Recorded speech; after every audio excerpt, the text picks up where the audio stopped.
का जो पूजन का विधान है, उस विधान में कोई गर्म चीज की महत्वता नहीं है क्या? कोई गर्म चीज की महत्वता? फिर भी दुनिया के लोग अपनी बुद्धि लगाकर माता की जब पूजन करने जाते हैं तो वहां अगरबत्ती भी जलाते हैं और दिया भी जलाते हैं।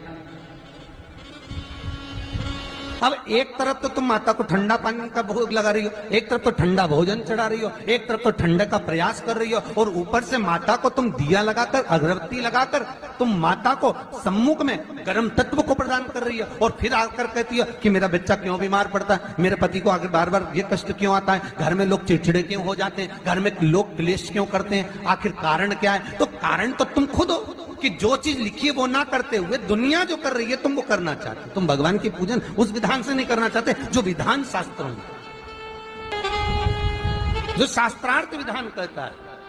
महाराज, शीतला माता की पूजन में कहीं ऐसा लिखा है कि तुम दिया लगाना, अगरबत्ती लगाना? शीतला माता की पूजन में लिखा है एक लोटा पानी लेना, उस जल में पुष्प आदि लेकर माता को ठंडा भोजन का सुंदर भाव से माता का स्नान कराकर पूजन करना, अर्चना करना, कुंकू, चावल, रोली, मोली जो चढ़ा सकते हो, चुनड़ी, वस्त्र आदि जो चढ़ाना हो चढ़ाओ, पर यह नहीं लिखा कि तुम दिया भी लगाना कि अगरबत्ती भी लगाना, क्योंकि गर्म तत्व वहां चाहिए माता। वो शीतल है, शीतला। और अगर तुम दिया लगा भी रहे हो, मान लो दिया अगर तुम लगा भी रहे हो तो उसके सम्मुख ना लगे, उससे दूर, बहुत दूर। शीतला माता की पूजन होती है ठंडे समय में, शीतल समय में। शीतला माता ने ये नहीं किया कि रोटी बना के उठो और थाली लेके लाइन में लग जाओ।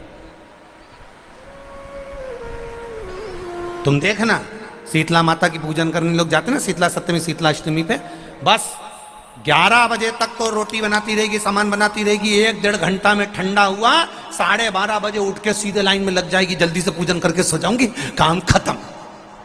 शीतला माता ने भी सोच लिया, बस तूने मुझे बेवकूफ बनाया, अब रुक जा तू।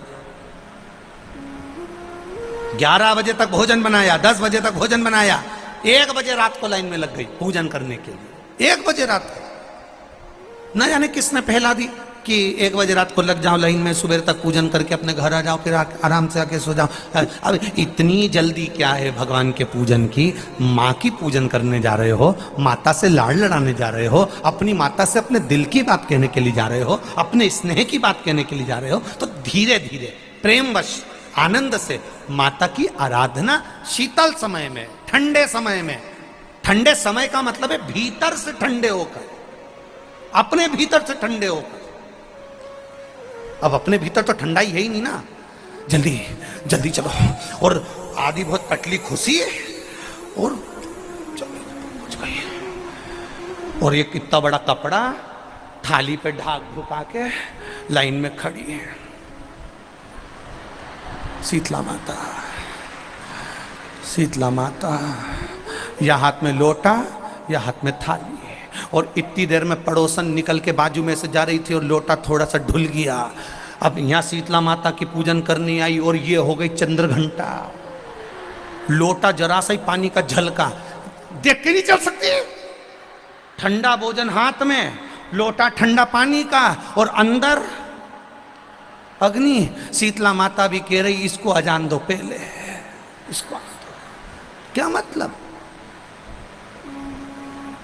भीतर से शीतल हुई है, भीतर से ठंडे हुई है। चित्त, वृत्ति, मन जब भीतर से शीतल होगा, ठंडा होगा, तो मेरी शीतला माता, तुमने पूजन करा ना करा, मेरी शीतला माता प्रसन्न हो जाएगी। बस भीतर से शीतल हुई, ठंडे हुए भीतर से। उससे एक वृक्ष उत्पन्न हुआ जो नीम का वृक्ष कहलाता है, मेवाड़ी का वृक्ष कहलाता है। इसलिए साउथ में, दक्षिण में नीम के वृक्ष को स्वयं देवी का प्रतिबिंब माना जाता है। नीम के वृक्ष को स्वयं माता का प्रागट्य उत्सव माना जाता है। नीम के वृक्ष को स्वयं देवी का भाव वर्णित किया जाता है। और बहुत सुंदर बात है महाराज जी, जिसके शरीर में माता निकल गई हो, दाने दाने पड़ गए हो, पूरे शरीर में बुखार भी बहुत तेज आ रहा हो और पूरे शरीर में माता जी निकल गई हो, एक लोटा पानी जिसके शरीर में माता जी निकली है उसके पास में रख दो और वो पानी उठाकर नीम के पेड़ में उस व्यक्ति के ऊपर से 7 बार उतार के नीम के पेड़ में डाल दो। 3 दिन के अंदर उसकी माता जो शरीर में निकली हुई है, दाने दाने पड़े हुए हैं, जो बुखार बहुत तेज आ रहा है, उसमें धीरे धीरे आराम मिलना प्रारंभ हो जाता है। यहां तक शास्त्र कहता है कि किसी व्यक्ति को अचानक बहुत तेज बीमार आ गया, बहुत तेज बुखार आ गया, या एकदम, हम तो यहां तक कहेंगे कि ये वायरस चल रहा है, महामारी चल रही है और कंठ में भी आपको अगर जलन पड़ रही है, कंठ रुक रहा है, बुखार बहुत तेज आ रहा है, शरीर में ताप है, डॉक्टर को दिखाओ मना नहीं है, सब कुछ करो मना नहीं है, पर 1 लोटा पानी अपने ऊपर से उतार कर 21 बार नीम के पेड़ में ले जाकर नाम गोत्र बोलकर डाल दीजिए और नीम के पेड़ के नीचे की मिट्टी को अपने कंठ पर लगा लीजिए। 20 से 25 मिनट बाद आपको आराम लगना प्रारंभ हो जाएगा। ये उमा देवी है। जगह की मिट्टी काया के रोग को ठीक कर देती है महाराज। अगर किसी व्यक्ति को चर्म रोग हो गया, कुष्ठ रोग हो गया, चमड़ी सफेद पड़ गई, रोग समाप्त नहीं हो रहा, बढ़ते जा रहा है, औषधियां आपने बहुत कर ली, तो 3 जगह की मिट्टी आपको फल प्रदान करेगी। पहला, सूर्य कुंड की मिट्टी। स्कंद पुराण सूर्य कुंड कहां पर है?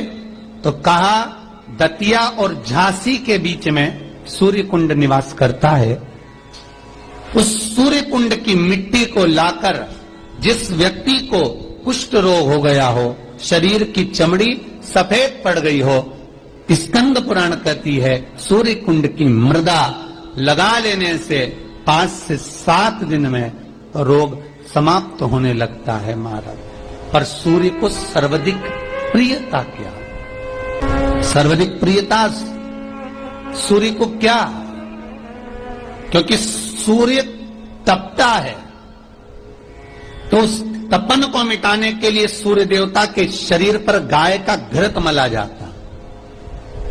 जैसे शनि को तेल लगाया जाता है, सूर्य को घृत मला जाता। इसलिए सूर्य कुंड का एक नियम है कि सूर्य कुंड पर से अगर हम मिट्टी लेकर आते हैं, शरीर पर लगाने के बाद जब शरीर का चर्म रोग समाप्त हो जाए, सफेद चमड़ी अपने वापिस रंग में आ जाए, तब आप जितनी कामना कर कर आते हैं उतना घी उस सूर्य कुंड के पास में डालना पड़ता है।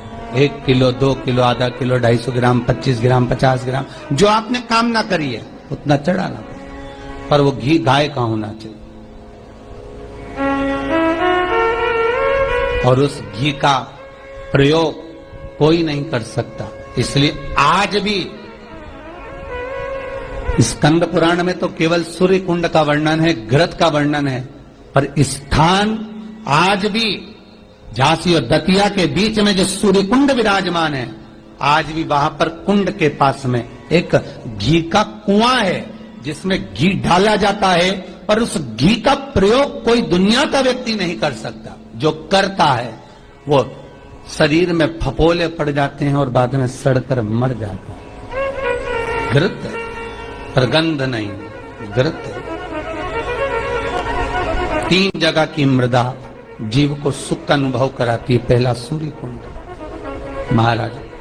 दूसरा वर्णन करा है, जिस स्थान पर गौ माता को बांधा गया हो और गाय अपने बछड़े को, बछिया को जन्म देती हो, उस स्थान पर उसकी मिट्टी, उसकी मृदा, उस जगह की रज, जब मकान का मुहूर्त होता है, दुकान खोली जाती है, दुकान बनाई जाती है, दुकान में कोई अग्नि का प्रवेश हो, उससे पहले जहां पर गाय ने अपने बछड़े को जन्म दिया हो, बच्चे को जन्म दिया हो, उस स्थान की मिट्टी उस भूमि पर लेपन कर दी जाए तो जिंदगी में कभी संपदा की कमी नहीं हो सकती महाराज। ये दूसरी मृदा स्कंद पुराण वर्णन करती है, धेनु मानस वर्णन करती। दूसरी गीता प्रेस गोरखपुर का गो अंक वर्णन करता है। जहां पर गौ माता बनी हो, जहां पर गौ माता नित्य स्मरण करती हो और गाय के बच्चों का जन्म होता हो,